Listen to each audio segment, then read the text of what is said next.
So, na-ready na ang atong ingredients. So, may ginger, garlic, then ang kadagan nga sibuyas, requested by alagay, padagan nga sibuyas. Then, may sibuyas dahonan na ta, and ang chicken ato na ning na marinate. Yan, buong whole chicken ni siya, kung di marinate. Then, ang painit na tagmantika. And this is it. Ito ang gagamitin nating sangkap. Sobrang sarap niya. Pangalawang luto ko na to. Una na itong gigisa ang luya. Dahil gisunod na to ang sibuyas. Yung ani kadag ko ang sibuyas sa dili in store. O ahos din ahos. So igo lang mo aroma ang sibuyas, ang ahos o ang luya, igo na to ang chicken. Sa akong igisa saglit. Isunod na to ang sibuyas. Add cooking oil. Istingit na lang. Food, ano mauni siya? Ano so na extra chili, hot sauce, and hot spicy chicken pot, and spicy pa.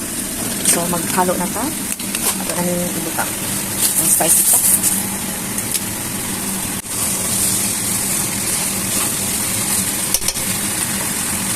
Laurel. So, ito yung isunod, ang sauce for hot spicy. Then, add water. Nipos. Siya, yaan natin kumulo. Takpan natin. So, yan na siya. So, lagyan na natin, ilagay natin ng extra spicy chili powder.